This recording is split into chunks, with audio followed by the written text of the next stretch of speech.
What's up, brothers? Welcome back to another stream. Hope you're all doing very well on this fine Friday morning.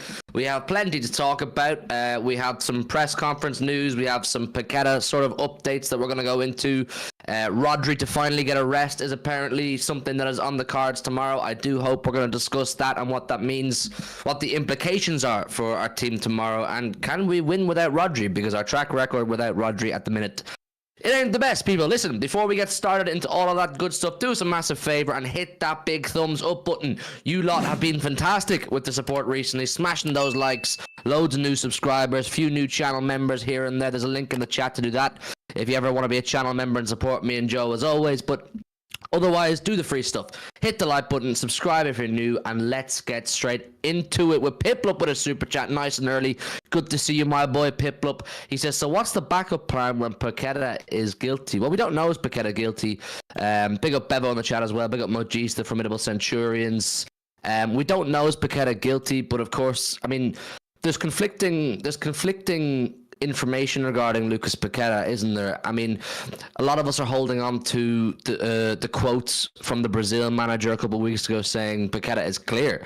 So, I mean, I don't think the Brazil manager would be saying that if he wasn't pretty confident or he wasn't fairly sure that Paqueta is either clear as of right now or going to get cleared. But then, of course, Athletic and plenty of other journalists and reporters are coming out and saying he isn't clear. So England are essentially saying he's not clear, and Brazil are essentially saying he is clear. So we don't know what the official situation is.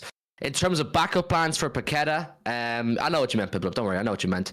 In terms of backup plans for Paqueta, I mean, I don't know, is the MCILUT news that came out yesterday or the day before interlinked with a potential scenario whereby Paqueta doesn't get off his charges? If he's not off his charges, I mean, we definitely have to find a backup plan. I have no doubt, Joe, that Paqueta is number one priority. As much as I would love Musiala in this team, I have no doubt that Lucas Paqueta is Pep and the club's number one priority signing this summer, but there's obviously complications around that. If there is to be further complications or hurdles that we can't get over, we probably should have a backup plan in place. And people was asking, so what is the backup plan? Is it Musiala? Is it Wirtz? Is it? I don't know. I mean, what do you think of the whole situation? Brazil versus England reports and then backup.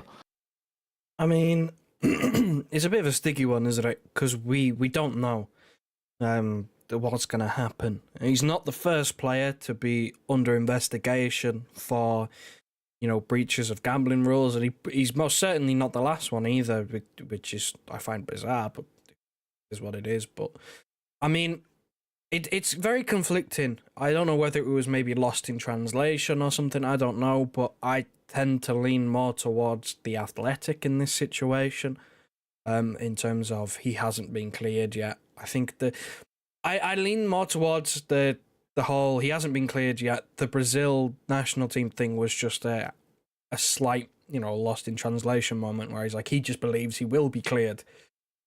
Which I do as well, but I'm not an expert. I don't have access to this supposed Bet365 account that he's been using, so I can't tell you. In terms of backups, I mean, I think the number one target is Paqueta because he's a bit older.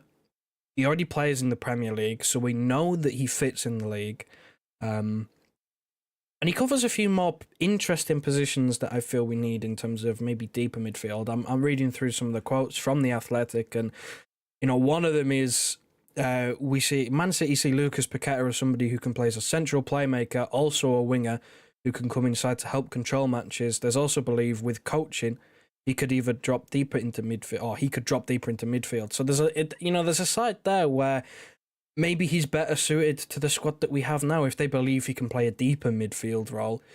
I don't know whether someone like a Wirtz or someone like a Musiala could do that and could, slot into a double pivot. Paqueta, there's obviously belief there that maybe he could do that. He's also a cheaper option. So I understand him being first choice. If we're talking about a big summer and multiple incomings, it makes sense why someone like Paqueta is, higher up on the priority list because he's a bit cheaper. There are, a few additional positives to that signing that there aren't with someone like Wirtz and Musiala. For as good as those two are, the Bundesliga when it comes to signings in the Premier League. I know our Bundesliga signings have, for the most part, been incredible. But Bundesliga to Premier League has never really been a high success rate. So there is a risk, especially with the prices you pay.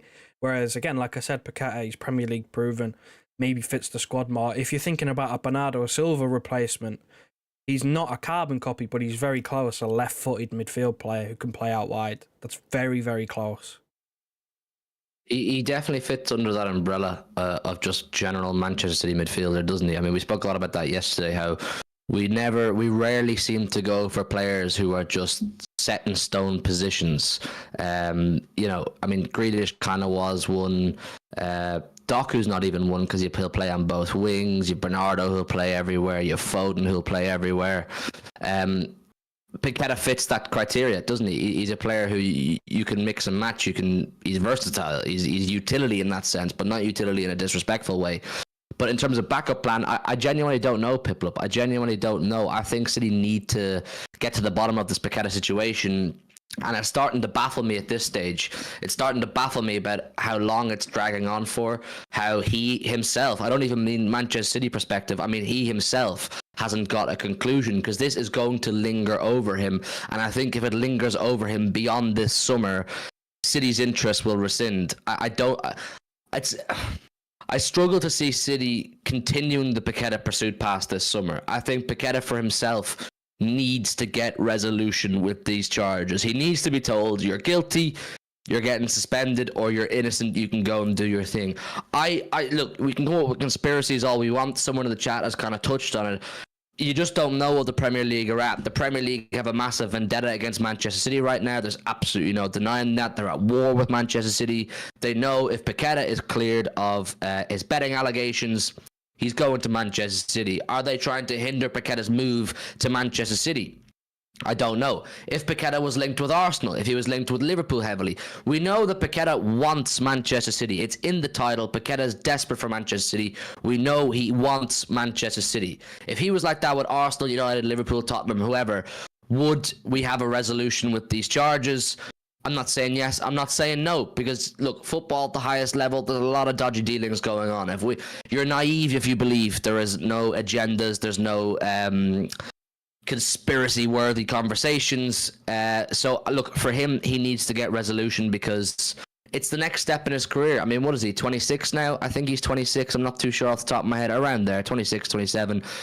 This is the next step in his career. The report on City Extra from Jacob Steinberg says Man City are set to renew interest in Lucas Paqueta this summer, as long as the FA's investigation into alleged betting breaches has been dropped before the transfer window closes. Paqueta is keen to find a fresh challenge after 2 seasons at West Ham.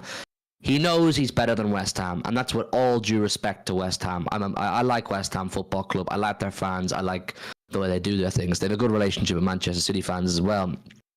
He is one of the players at West Ham capable of taking that next step in his footballing career. He deserves the opportunity to be in a squad full of talent, one of the best managers in the world, consistently challenging for trophies. So for him, from a personal perspective, he needs to make this happen. He needs to put pressure on the relevant authorities. He needs to put pressure on West Ham to help him out. He needs to put pressure on his agent and his entourage to get this situation resolved, because it's only going to hold him back. You only get one career.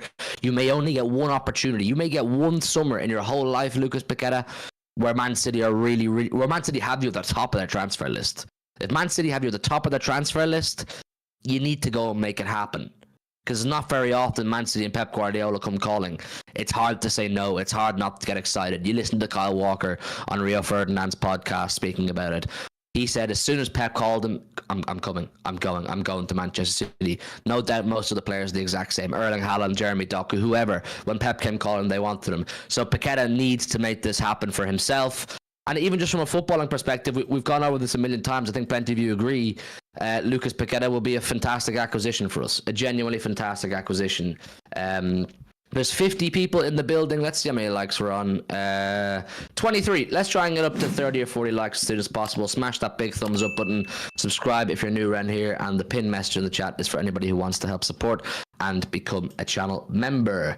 Do you take on board kind of what I'm saying, Joe, about him needing to get this resolved? Because as I say to you, I don't see City waiting any longer. You know, we have our own objectives, we have our own needs, and that is to keep Guardiola satisfied, that is to keep the squad refreshed, and that is to bring in fresh faces. I believe, and I've said this yesterday, that this summer is going to be a big summer. I know we've heard that plenty times before, but I think now is it's the crucial moment where we have to have our big summer. If Paqueta's not part of that big summer, I don't think he's going to be part of any summer. Oh yeah, this, like you say, if he doesn't come in the summer, coming up, ship has sailed, because we will move on to a new target. I'm no doubt in my mind we will have moved on. If he's not cleared and we can't sign him, we'll move on to someone else. Again, like people said in the super chat, who that'll be, I don't know. Whether it'll be one of the more expensive options and whether it'll be an option we just never heard of before and it comes out the blue. That's happened before. I remember Ruben Diaz, when we were linked to about 4 centre-halves and then out of the blue Ruben Diaz signs. You know, it could be another one of them situations if he doesn't get cleared. So I trust the club, but I do agree. I think that if he doesn't put pressure on this case to be resolved, then, you know, the ship will have sailed. Our midfield is not getting any younger.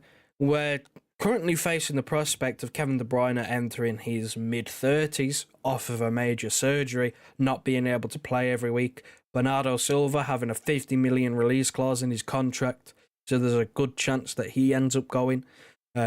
People are unsure about Mateus Nunes' position in the squad. People are unsure about how long Kovacic will be in the squad for as well, given he has interest from, you said yesterday, Saudi, and he was a bit of a stopgap player. He was kind of an option on the table that was too good to ignore, even if it was just for a season or two. Obviously, there's the whole Calvin Phillips situation needs resolving as well. So there is potentially a rather sizable midfield overhaul upcoming, or at least, you know, a decent-sized midfield overhaul incoming. And if he's not part of that this summer, then again, like you said, I don't think he's going to be part of it at all. Like, it's up to him to try and get this situation cleared, because, I mean, if he wants that next step in his career, he'll probably get it down the line. But if he's that desperate to play for Pep Guardiola, then he needs to make that happen now. And I mean, I get that the Premier League may have, you know, bigger things that they're focusing on. I know, I think it was at the EFL said, it was either today or yesterday, Sheffield United are being docked points. Everton, we know the situation with them. They've been docked points twice. Forest have been docked points. They're investigating us. Like, there are a lot of bigger scale issues to be there, you know, to be resolved first. So I kind of get why maybe this has dragged on a little bit, but it's been almost a season. Like, you can't essentially pause this guy's career and leave him in limbo over this for a season. It has to be resolved. It's unfair on both the player. It's unfair for West Ham as well, because they can't really do much. They don't know whether he's going to be suspended. They don't know whether they're going to be able to sell him. They don't know whether they're going to be able to renew his contract. They don't know any of this stuff. It's unfair for all parties that this has dragged on for so long. It doesn't make sense why it's dragged on for so long. The Ivan Toney one was cleared up a lot quicker than this. The Tonali one was cleared up a lot quicker than this. It just seems like the Paqueta one is, it's at a stop. You know what I mean? It's there's nothing moving. There's no news. You think we would start to get some leaked reports, or, you know, being drip fed some sort of information as to what way the charges are kind of leaning. You know, it's not looking good for him, or, you know, he should be fine. It just doesn't make sense. It baffles me. There has to, I feel like there's ulterior motive somewhere in there that's trying to hinder Lucas Paqueta, or trying to hinder Manchester City, or maybe West Ham, or all.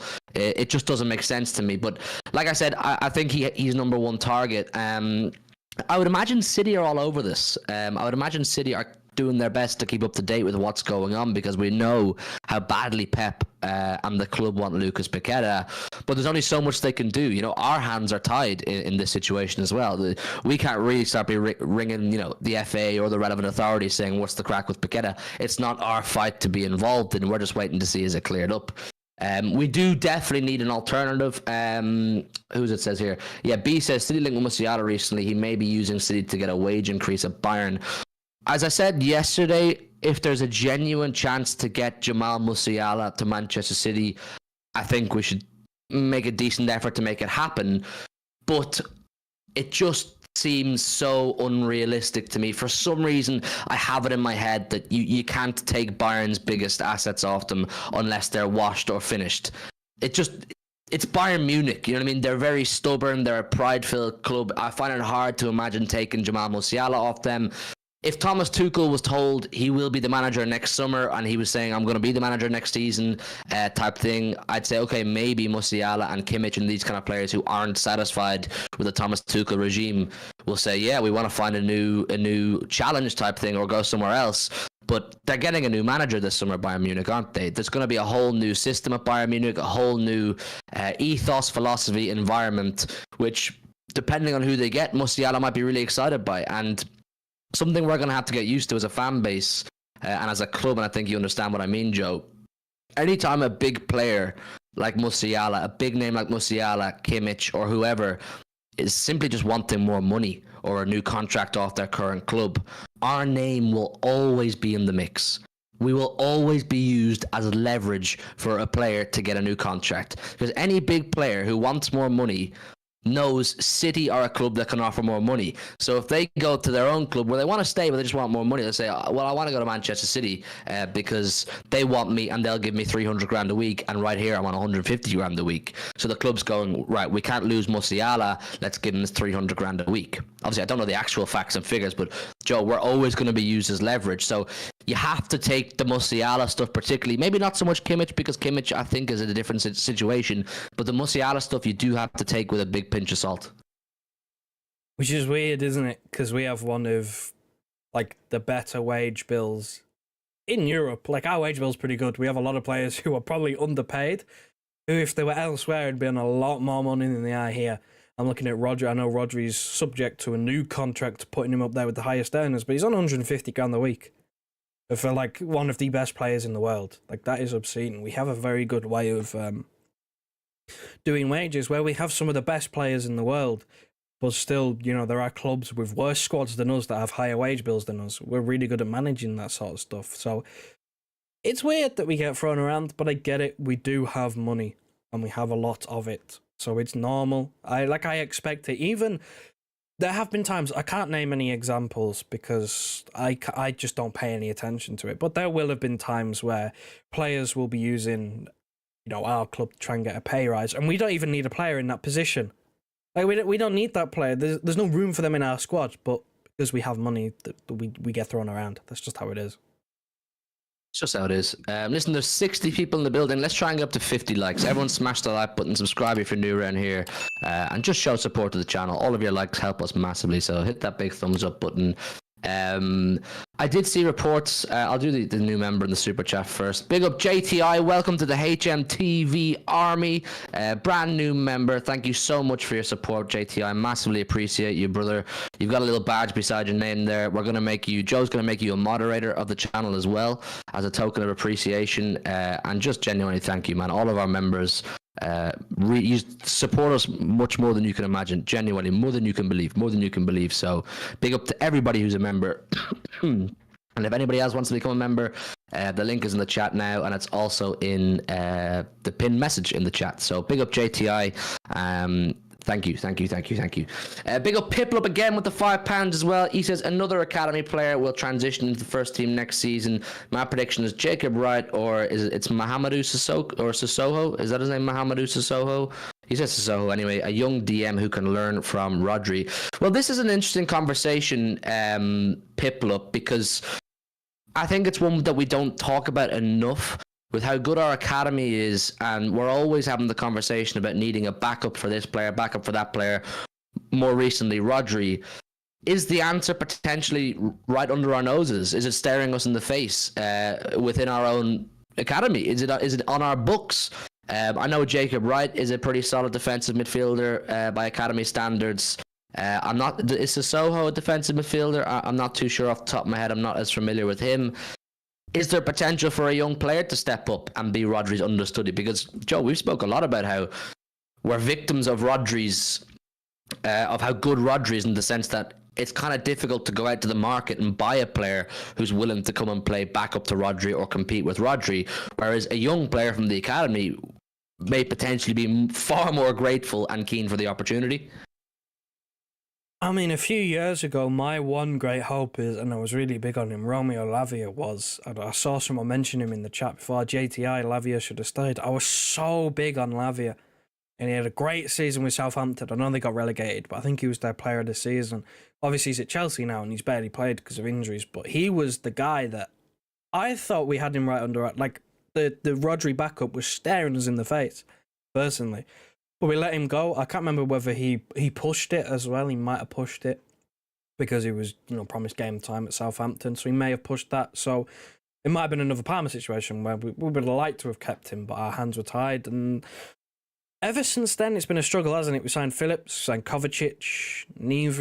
Phillips just completely didn't work at all. Kovacic has been sort of hit and miss. We kind of don't know where he's best, where he totally fits. So there's a lot of talk about... Rodri himself has said that he needs a break, so we need to find someone who can play that role. And we had this whole debate yesterday of trying to find someone who is a specialist number 6.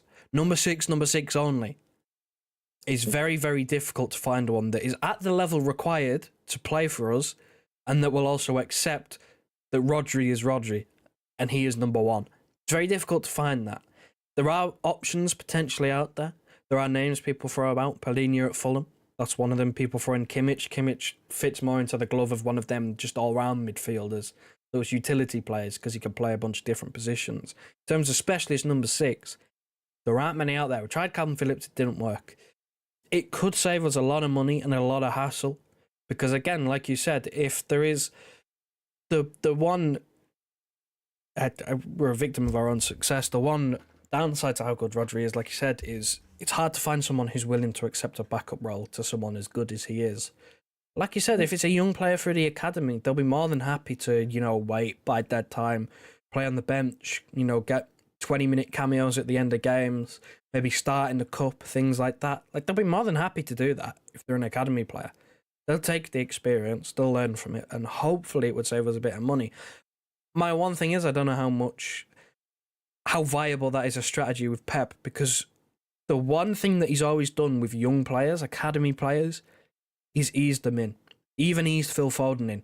Phil Foden played a couple of games, he was taken out. That's the sort of thing he likes to do with these young players. So relying on a young academy player to be a backup, I just don't see it. I'd like it, I just don't see it. It's hard to see, but I think it's, as fans, we can have the conversation, and maybe it's something that we'd be more open to, but there's obviously method to the transfers that we do, and there's method to the reason why maybe these players don't get an opportunity. I know, Piplup, you're a big fan of Jacob Wright, and I'm always open to hear more about these players, but it always seems very ominous and very unlikely that any of these young players are going to get a proper opportunity.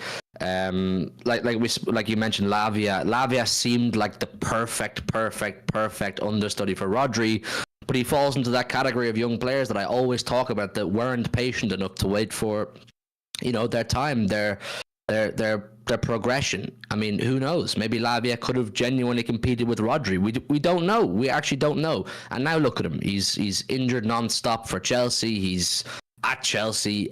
So look, it's one of those ones, Piplup, man. It's one of those ones. Listen, there's 70 people now in the building, and we're on 40 likes. Surely if 10 of you hit the like button, we can get to 50 likes as soon as possible. Big up JTI again for becoming a channel member, and big up Piplup for your super chats. Hello, Send It. Happy Friday to you. Orsi says, how about Mainu? Well, Mainu was genuinely someone that Pep Guardiola wanted about 12 months ago. Before Mainu really broke onto the scene. Sorry, I'm still recovering from Madrid, people. Mainu was someone about 12 months ago, before he broke onto the scene, that Pep genuinely wanted, and we made an effort. As to my knowledge, Manchester City contacted Mainu's representatives to see could we nab him from United, and then very quickly, as soon as United got word that City were interested, they told Mainu, you're going to be a player for us. He got promoted pretty well straight away, and he's become a thing, because if United had lost Kobe Mainu to Manchester City and he became a big player for Manchester City, they'd never live that down. They would never live that down. So I don't think we're going to get him now. It would be absolutely chaos if we sign Kobe Mainu now, but like I say, it's very unlikely. Look, the word is, just going back to transfers in general, I've read a lot about, and I've heard a lot about. Like I said, people, I always tell you things that I hear but you're never to call me an ITK because I'm not in the know. I just tell you what I hear. The word is that City are genuinely open to and willing to break their transfer record this summer. The transfer record obviously being 100 million for Jack Grealish. Like I say, apparently we're willing to break that this summer if the right player comes along. Now, who is that right player? Does Musiala fall in that category? Would Musiala cost 100 million plus? Would Bruno Guimaraes cost 100 million plus? Would Florian Wirtz cost 100 million plus? Is there another player out there who's not even been publicly linked with us, but City are like, I think we can go and get him if we pay 100 million? But it all kind of boils back down to what I'm saying about, I think this is the summer that we have to do something like this. We have to show ambition. We have to show enthusiasm to refresh. We have to bring in new faces, and we have to be willing to part ways with players that are maybe, you know, come to the end of their challenge line with Manchester City, who have won it all with Manchester City and are looking for new opportunities themselves. That's just the reality. When some players have won absolutely everything at one club, all of a sudden they start to lose their hunger and need new challenges to keep themselves motivated. So I mean, could you see City breaking the 100 million, Joe? I know it's easy to say, well, look, we've been hearing for years that City are going to spend loads of money. But as I say, and I keep saying this summer has to be a big summer for keeping Pep Guardiola happy altogether. I mean, there has to be summer that gives, right? Because you just look at our record this season and basically just the state of the season. We've been so inconsistent. It's a miracle we're still in a fight for 3 trophies in April. It's nothing short of a miracle. Like, we haven't been able to string together 2-3 solid performances all season. 2-3 solid performances. We've managed to string together 2-3, you know, more than 3 solid results, but in terms of out and out performances, not much consistency. We've been conceding stupid goals. We've been lacking the ability to score goals at times. Like, we've had games where we've had no midfield. A big one that comes to mind is obviously fucking hell, my voice is going as well. Jesus. But we all remember Aston Villa away, don't we? Having a midfield 3 of John Stones, Rico Lewis, and Alvarez. Yeah. Not a single midfielder in a midfield 3. Like, there needs to be something that gives, because we can't have another season where we go against the top 6 and only beat Manchester United. We can't do that. That record needs to improve next season. So there needs to be something in terms of breaking our record. I could see it if it's for the right player. Like, if it's a player that we really want, then of course I can see it. But like, a few years ago, I would have said never. Because a few years ago, I would have never said we would have touched 100 million. But after we signed Grealish, my thoughts changed. Like, it's almost like I can now see us going and paying a lot of money for a player, breaking a transfer record for a player. Because I've seen my club spend 100 million, which I never thought they would do. So I think we can, but again, it falls into who would that be? There's only a finite amount of players that are worth 100 million that we would be willing to pay for, because we don't need every single position. The obvious ones are, of course, the ones that we've been linked to. I think Wirtz would probably be about 100 million. You're looking at someone like Bruno Guimaraes being 100 million as well, because Newcastle, although they may need to sell to, comply with the rules, they're not going to sell for cheap, are they? So, that'll be probably 100 million as well. Same thing with Musiala. He's the gem for Bayern Munich. He is their next big thing. It's going to be minimum 100, probably more. So that's 3 players that they're all similar positions. They all play in midfield, and that's the one area that, we need a midfield player. Everybody that I see in the chat that, names positions that we need, normally a midfield player falls into that, whether it be defensive or whether it be an attacking midfielder in a box-to-box. It doesn't matter. Someone always has some sort of midfielder on their ideal transfer list. So that's obviously priority number 1's a midfielder. And that's kind of where all the value's at right now. Team of midfielders. Pep loves a team of midfielders. So it would probably lie with one of those. but again, which one would we go for? Like, I find all three of those highly unlikely. I don't think Wirtz leaves Bayer Leverkusen after the season they've just had. Xabi Alonso's staying. I don't think he goes.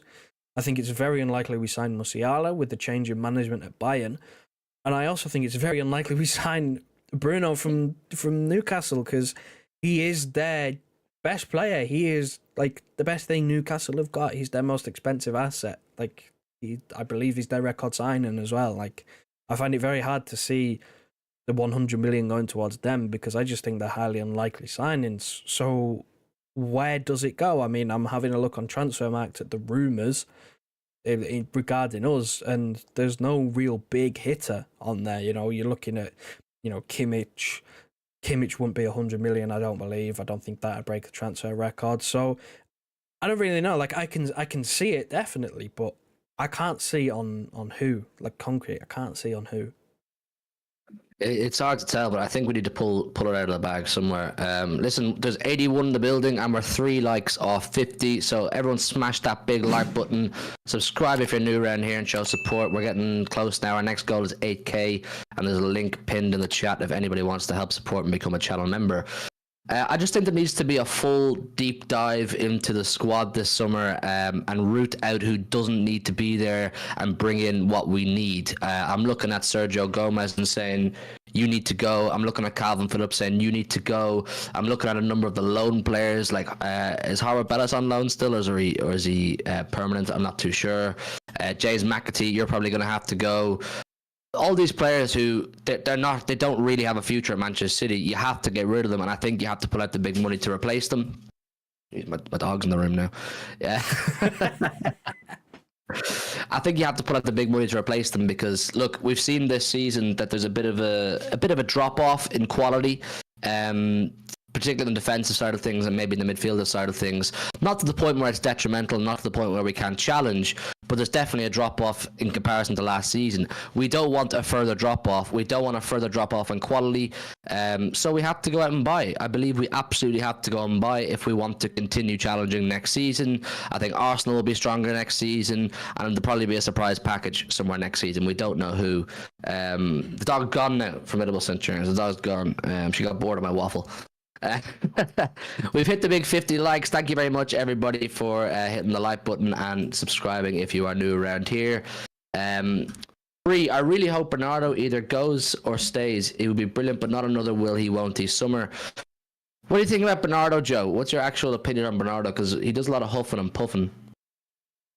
I'm in the same camp as Bree. I hope that after about 3-4 summers of will he stay, will he go, I want a quick resolution. If he's going, go. No problem. He's done so much for us. If he's staying, cool.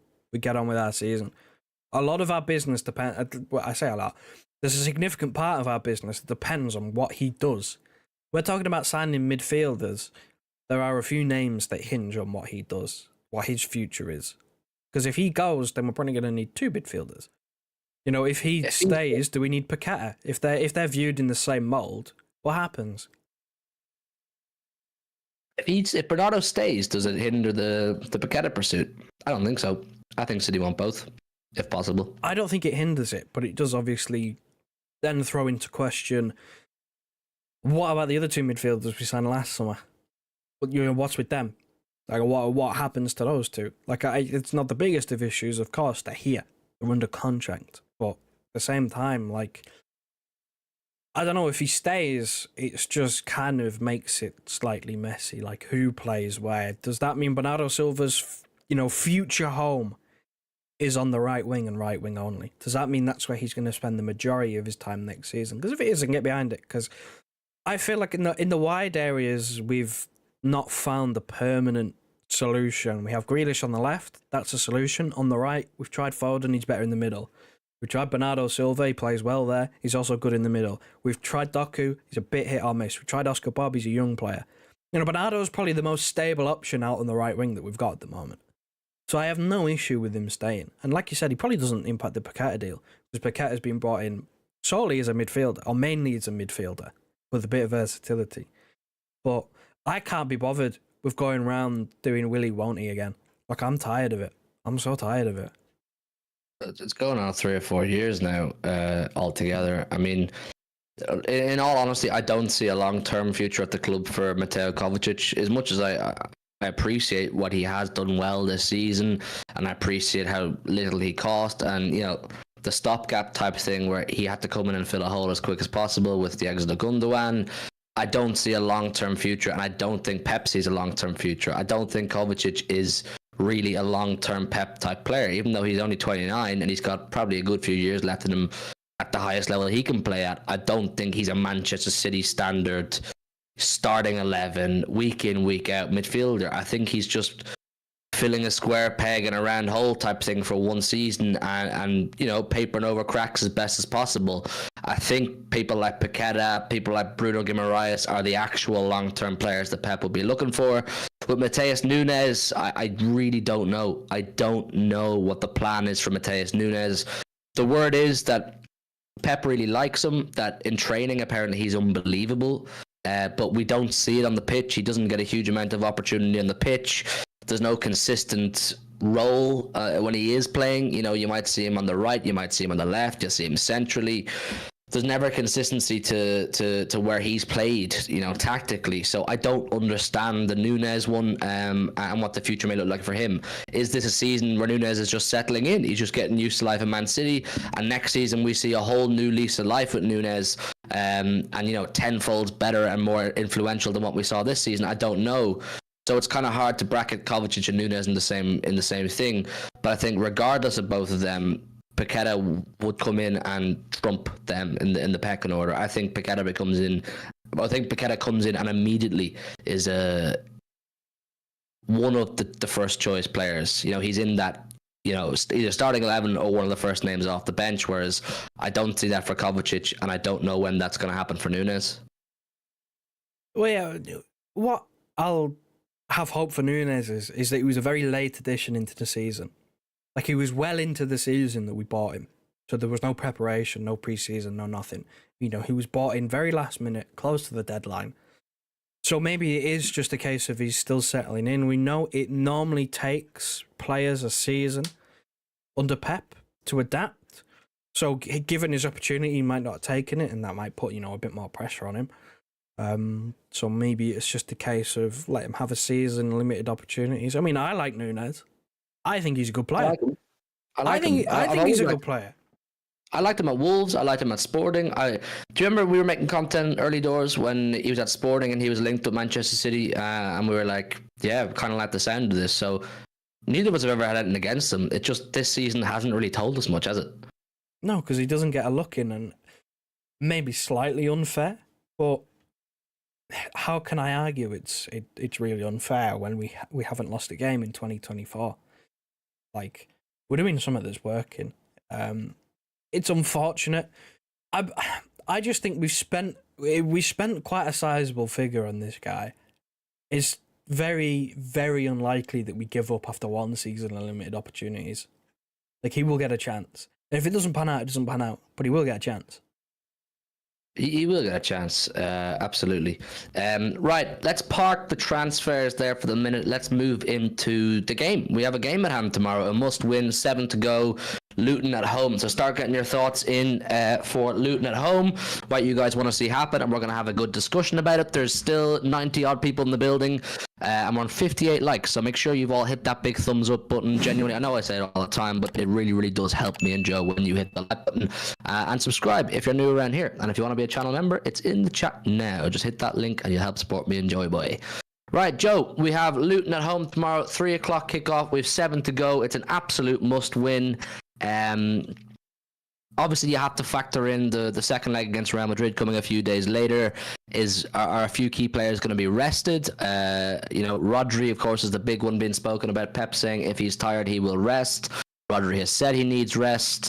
But before we talk about individual players, it's a must-win game. It's a must-win game. If you can't beat Luton at home, you don't deserve to win the league, and that's with all due respect to Luton. Every single game for the rest of this season is a must-win. The only game... Now, I've had a thought about this. The only game that we can afford to not win is one of the legs of Champions League semi-final if we get there.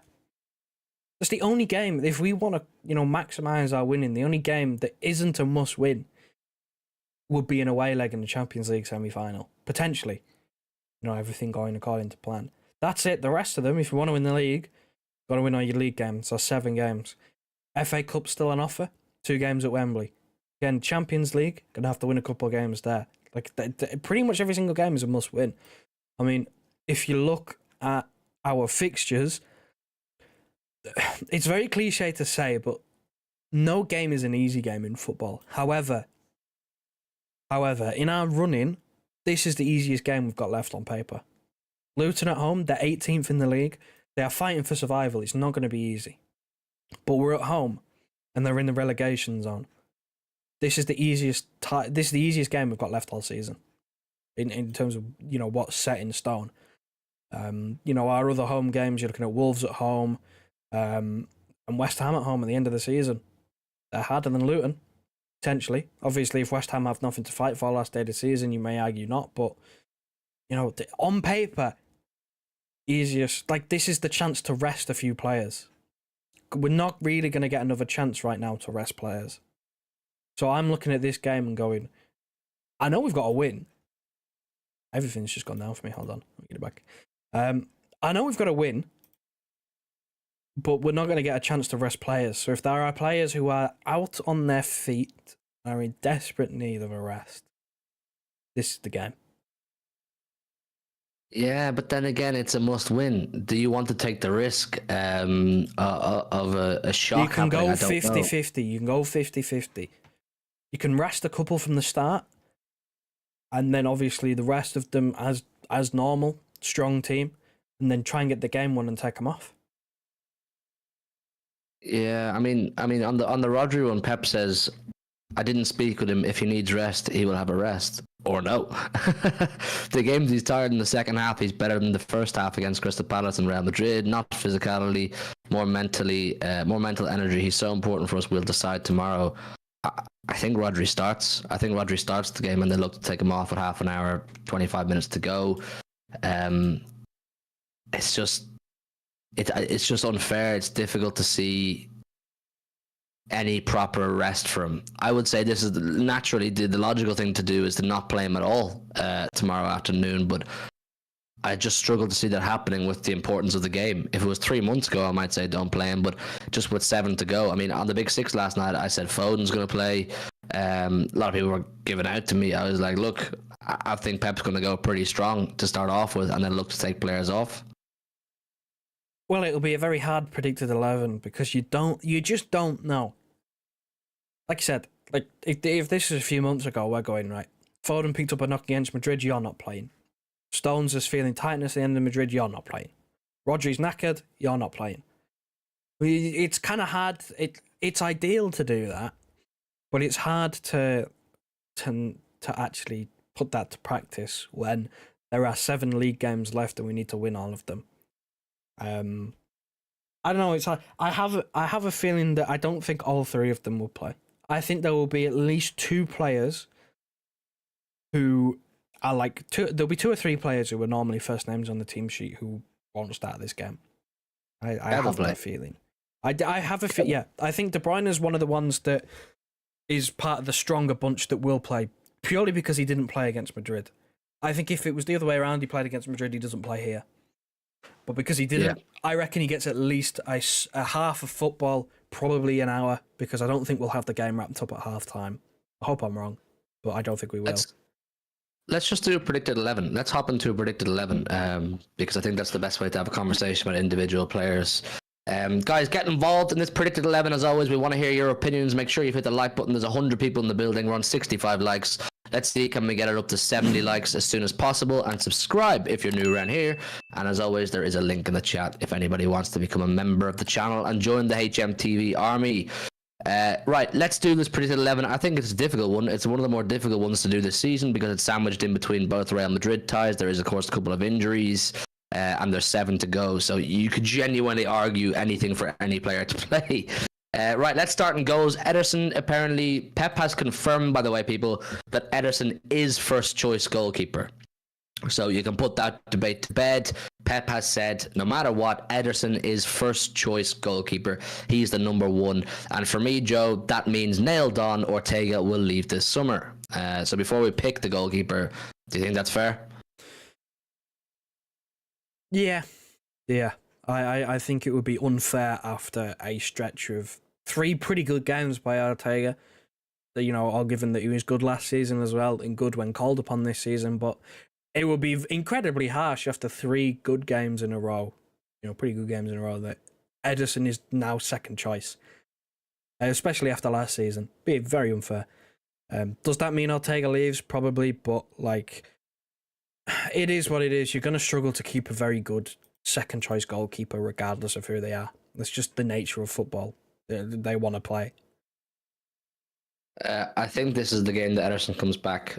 He was match fit to play against Real Madrid. He wasn't given that game. My guess is he was given one extra game rest or recovery type thing, and this is the beginning of Ederson playing every game between now and the end of the season, with the exception of Chelsea and the FA Cup, because the FA Cup is, of course, Ortega's competition. So I think we can slot Ederson back in. Chat, if you disagree with us, let us know, but this is Ederson's shirt. Pep Guardiola says, if you don't like it, you're going to have to lump it, because it's Pep's choice. Always get behind Ederson. He's a top goalkeeper. So yeah, he's back. I think he's back now, and he's back for good, hopefully. Let's do our centre-half pairing first. I think Ruben Diaz is definitely one, Joe. Yeah. I think the other, however, is up for debate. I know we don't have a lot of options, but I think it's a 50-50. I could see a Kanji being the other one. I was going to say a Kanji as well. I think the whole thing of Rodri saying after Madrid that, towards the end of the game against Madrid, Stones had tightness, like muscle tightness, because he just hasn't played a lot of football. So I would personally not risk John Stones in this game. I think that, when we move on to right back, I think that we can get by without him in this sort of game. I think that Alfie Doughty plays on the left side for Luton, and he's a pretty good player, so it won't be the easiest task for whoever the right back is. But throw a Kanji in beside Ruben Diaz. I agree with what you say. You don't want to risk any further damage to John Stones. Right back, I'm gonna go Rico Lewis. I think Rico Lewis slots back in there. We don't have any other options. Kyle Walker's injured, and John Stones is not playing in this. So hands are tied. Pep said it in his press conference. Defensively, he'd like to rotate, but he said himself, after them international friendlies, he doesn't have the options. He said it himself. I think the quote was, "We are in trouble because of the amount of defensive injuries we have." Of course, Ake missing. Ake has been missing. Walker has been missing. Stones have been in and out. We don't have options. We don't have options, people. So it kind of has to be Rico, which isn't a bad option. Obviously, a lot of us thought he was going to play at the Bernabeu. He didn't. Because of a minor miracle of Vardiol somehow being match fit. It's probably for the best, because Vinicius was really, really threatening. But big up Rico, though. I think this is a good game for him to get some more experience under his belt and continue to show what he can do. And of course, he will more than likely be the player that steps into midfield to be the extra player. Moving to left back, once again, it has to be Vardiol, doesn't it? Unless he throws Sergio Gomez in at the deep end, yeah. No, we've got no options.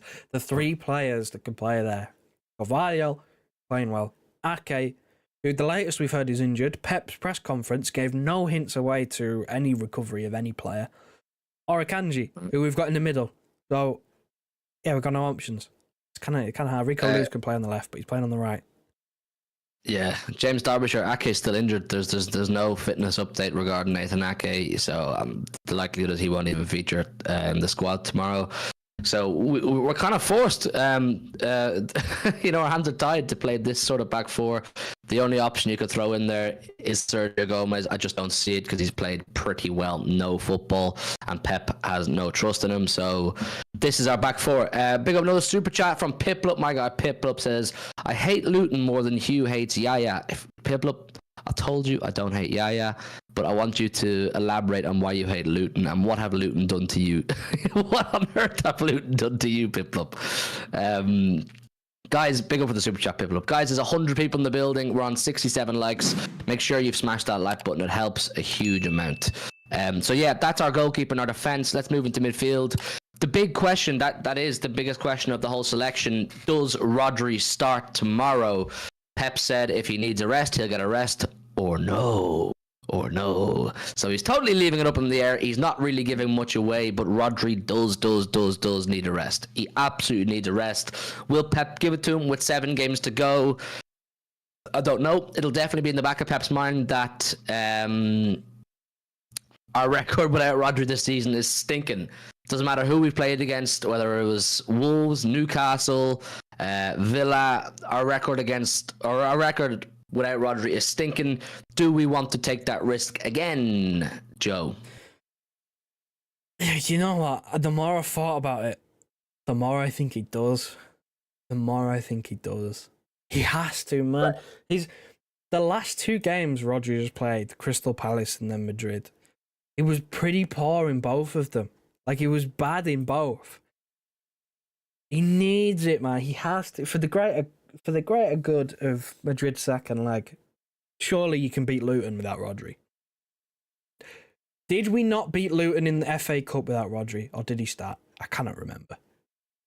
Someone in the chat. Did Rodri play against Luton in the FA Cup? I don't actually remember off the top of my head. I am going to find out right now, because if he didn't, I think that kind of makes my mind up. Yeah. I don't know. Like, my natural instinct is to say rest him, don't play him for a whole 90 minutes. He doesn't need to play at all. He didn't. It was Kovacic and Nunes in a pivot. Okay, I don't think he plays him here. I don't think he plays him here. I think we see Kovacic as number 6 and Lewis is stepping in beside him. Yeah. I think he does rest Rodri on this one. I really do think he does. Okay, Rodri, mate, congratulations. You're finally getting a rest, at least from us. He's free for now. He's free, man. I wouldn't even have him in the matchday squad. Tell him to stay at home, put your feet up, watch it on your big flat screen TV with your missus, and chill out, get yourself ready for Madrid. Kovacic, we agreed after the Real Madrid game that what he was asked to do was to be an actual midfielder, box to box, going forward and defending. The defensive side of things, we know he's pretty solid at, but going forward, he's not the best. So the role we're giving him here, of course, is just number 6. Just be defensive. You don't need to do what Rodri does. You don't need to be being a creator on the edge of the opposition's 18-yard box. Just be defensively sound. I think that's fair. Right, so we're 2 likes off 70, by the way, people. Smash that like button, get up to 70. Right, the 2 number 8s or the 2 attacking midfielders. I think De Bruyne has 1 because he didn't play against Real Madrid. Yeah, ideal situation is you give him, an hour? If the game's won, you take him off? You give him 60, maybe 70. And then if the game's won, you take him off because I'd quite like to have him for Madrid this time. Yeah, I think you give him 60 to 70, somewhere in between there. And then beside Kevin De Bruyne, this is tough, man. Who goes beside Kevin De Bruyne? Is it Bernardo? Is it Mateus Nunes? Is it Alvarez? Or is it Phil Foden? I think Phil Foden's another one that misses out. Yeah, I'm willing to give Phil Foden a rest for this one. It kind of hinges on the rest of the team for me. It depends who you play in the front 3. Because if you're going to play Haaland, does that mean Alvarez on the bench, or does that mean Alvarez in midfield? Let's do the 2 wingers first then. Left wing, I think, is Jack Grealish. Stays where he is. Yeah, stays where he is. There's very little risk of having him burn out because he missed so much of the season. Yeah. No, Jack Grealish should not be burning out. So stick him into the left wing. Right wing. Doku? You could see Doku come back in. Could also see Oscar Bob. Doku hasn't played in a while. Hasn't played in a minute. No. I'm going to put Doku in there, because he hasn't played in a while at all. Home game as well. It should suit him. Yeah. I'll put Doku in there. And then up front, Personally, Alvarez. I'd like to get Haaland a goal or 2. So would I, but I think it's going to be Alvarez. It's difficult, isn't it? Because again, I'd put Haaland in the same category as De Bruyne, as where I'd be going, give him an hour, get the game won, take him off. Hopefully he's bagged and he has a bit of confidence about him going into Madrid. That's my ideal situation. Then if he does play Haaland, does that mean he plays Alvarez in the midfield? And then when he's probably going to take Haaland off unless we need a goal still. Then just moves Alvarez. I think Alvarez is on the pitch starting. Whether it's a midfield or number 9, I don't know, but I think he starts. It's difficult. Does Bernardo Silva play, given how important he might be against Madrid? And he played the night. I don't mind it. I know what it is. Haaland's going to start. They're going to put Alvarez beside De Bruyne to do the legwork that De Bruyne doesn't need to do. De Bruyne doesn't need to run around, so Alvarez will be his little lost dog doing all the running around for him. And then that kind of links back to the point I made at the start, as of where you've got Stones, Rodri, and Foden here on the bench, not playing, not starting. So they're rested, or quote unquote rested. And then you've got, De Bruyne and Haaland who, hopefully we have the game won within an hour and we can take them off. And then that is perfection, pretty much. Like, that's all going to plan. That is obviously the ideal scenario. Well, that's our predicted 11, people. Put a W in the chat if you think it's the correct selection. If not, let us know what you would do differently. It's kind of a hard one to do, with all the resting and injuries and Madrid and that, so don't hate on us too much for it. Also not necessarily what we want either, because I don't think either of us want to see Alvarez play as a number 8. No, it's not. I get the role. I get what he's out there to do, but it's just not for me. I'd quite like to see Nunes play there instead, man. We spoke about him before. He needs an opportunity. Yes, I would love to see. He would also do the legwork as well. He works hard. Yeah, he does. He does, absolutely. Right, that's our predicted 11, people. Smash that like button, subscribe if you're new around here, and get your score predictions in. Start getting your score predictions in, people. Luton at home, it's a must-win. It's probably the easiest game we have on paper left for the season. So we must win. We must win. I'm going to go with a 3-0 Manchester City for this one. I need to see a big performance from Haaland. I need to see Haaland hitting the back of the net. I need to see De Bruyne doing his thing and start gearing up for that Real Madrid game. For Midfield Centurion says 3-0. What are you saying, Joey boy? I'm going to say 3-1. We normally concede a stupid goal, even if it's in like the 90th minute when Pep's made a load of subs and Sergio Gomez is on the pitch. It just happens. 3-1 from Joe, 3-1 from Kathy, 8-0 from RC. 8-0. Well, we did them pretty heavily last time, didn't we? When Haaland scored 5. 6-2 was it? Jeez. We need that again. Is that what it was? 6-2. We need that again, minus the... I mean, if I remember rightly, both of the Luton goals in that game were screamers. So... Yeah, they were. Is this a good opportunity, think, to improve the goal difference, or are we so far behind with goal difference that it doesn't even matter anymore? We are minus 11 to Arsenal and minus 9 to Liverpool. That is right. I'm going to go 12-0 Manchester City. 12-0 Manchester. if we think there's a good chance that it ends on goal difference, which if we win it, the chances of it being won on goal difference is pretty low, I'd say, because we're 1 point behind. So if they drop, even if they draw and we win, that's 1 point in front. Like, there's a points difference. The goal difference is more for Arsenal and Liverpool because they're level on points. So that's, goal difference matters to them more than us. If we're going to win it, we probably win it on points. Yeah, that's true. Have you watched the new Eric Dyer overlap with Gary Neville? No, I don't care for Eric Dyer. Okay, well, I watched it because I'm a student of the game, and they spoke an awful lot. Give over, student of the game. I am. I'm a student of the game, mate. They spoke a lot about the psychology of playing first in a title race. And this weekend we do play first. We play 3 p.m. tomorrow, and then one of them plays 2 o'clock Sunday. One of them plays 4:30 Sunday.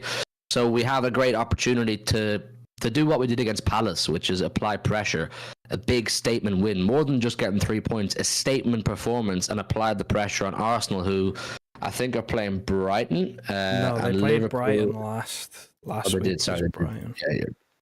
And they're both off wobbly results. They're playing Villa. They're playing Villa at home. They're both off wobbly results as well. Of course, Liverpool just absolutely obliterated at Anfield.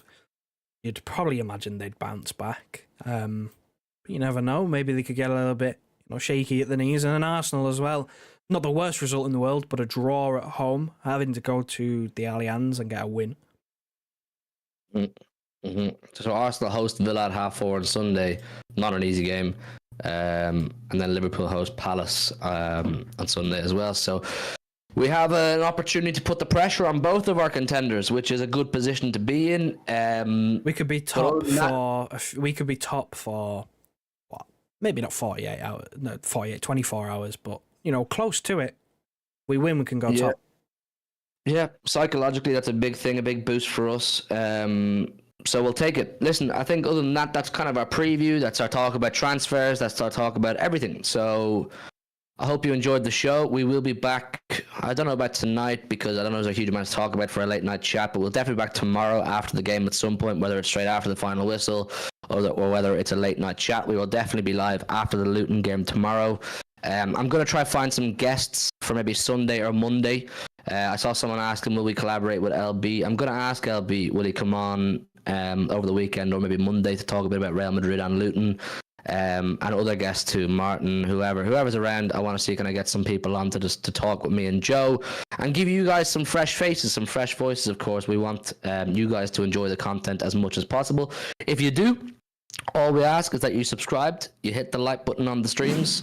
And if you really want to support us and join the army, there's a link in the chat now to becoming a channel member. We massively appreciate all of our channel members, and we make them moderators as well, extra token of appreciation. So, yeah, listen, like I say, we'll be back tomorrow after the Luton game at some point. Enjoy your weekend, stay safe, look after each other, and until then, God bless. Wrap her up, Joe. Listen to your heart, tell me who you wanna be. We can always start to believe. Listen to your heart, tell me that you understand.